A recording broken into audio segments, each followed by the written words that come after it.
And now, your ABC6 Storm Tracker weather with meteorologist Jeff Benson. Okay, so our fire weather warning remains in effect until 8 o'clock tonight, and we look towards Wednesday now, looking ahead. It is a watch, but a very good chance, I think, that this becomes a warning at some point.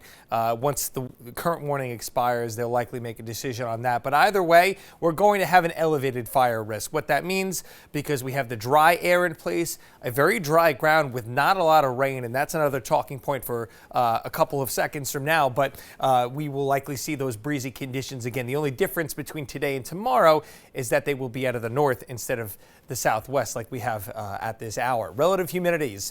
This is a good indication to show you how dry that air is. In fact, it is bone dry as you head a little bit further away from the water, and you get that ocean influence causes there to be a little bit more moisture in the air. So for that reason, the Cape and the islands are not in that watch nor in the warning currently, likely not going to change because of that reason. So here are the gusts right now. They'll get a little bit less overnight, but look at the arrows. Notice how they're coming out of the north coming into tomorrow morning, and then they'll pick up throughout the day. Maybe about 5 miles an hour or so less tomorrow behind the cold front. But again, enough where any embers or sparks hit some dry brush and it can spread very, very quickly. So please use caution with any kind of open flames you're doing, any grilling, any cigarette butts, anything like that. Small craft advisory because of the wind for just about everybody, minus Narragansett Bay. And that is through tonight. And you can see those waves are up there 3 to 5 feet. Winds west 15 to 25 knots.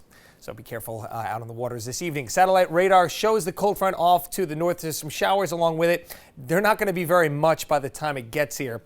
We have, I think, a little bit of a stronger system to our south across the mid-Atlantic. You see this warm front, and that looked primed to move into our territory. However, look at this cold front's going to push it out, kind of just sweep it out to sea. So you'll actually see a little bit of moisture along that warm front. I think there could be a sprinkle right along the shoreline from that. And then as you look further to the north, maybe up towards Boston, you can get a sprinkle from the cold front. But really, it's not going to amount to much, if anything at all.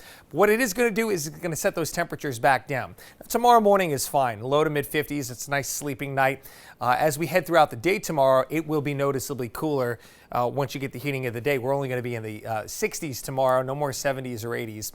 Then the real core of the cold air mass comes in Thursday morning, early Thursday morning, late Wednesday night, Thursday morning. If you are headed out, you need to dress like it's going to feel like winter, because it will. Temperatures across the board Thursday morning in the 30s. Providence could see a record. TF Green set back 40 years ago. It was 35 degrees on that date, and I'm going for a forecast of 36. So right there on the precipice of that. Speaking of records, if we keep this up, we're going to be talking about a record dry May. It has been bone dry, and that again adds to that fire weather concern as far as any spreading of brush fires would go, with most of the month not seeing outside of a tenth or so of an inch of rain.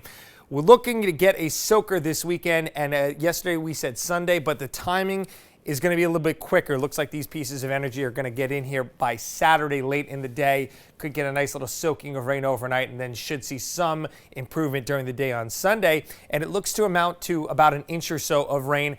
Much needed rain, because right now we are running an inch and a quarter behind for the month of May. But outside of that, you're talking about a dry 7-day forecast here. As we look at the temperatures, nothing outside of the ordinary of May, so fairly quiet 7-day forecast here.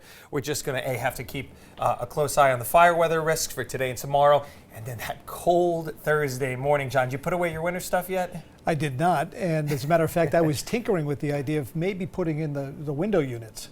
Thank goodness I didn't do that. Same here. I mean, especially with the baby, he needs it. I can baby survive being it. You? Is that who we're talking about? Okay. Nothing from you? I thought you. Well, that was good. I already put in 2 window units. I have 2 more. And last night I put away all my sweaters in my Rubbermaid tubs. Just grab one. Just grab one. It's such a hard month because you get these rogue warm days, and then it goes back to, chilly air, and then you're like, what do? And now I can't even open up my window. It's bolted shut.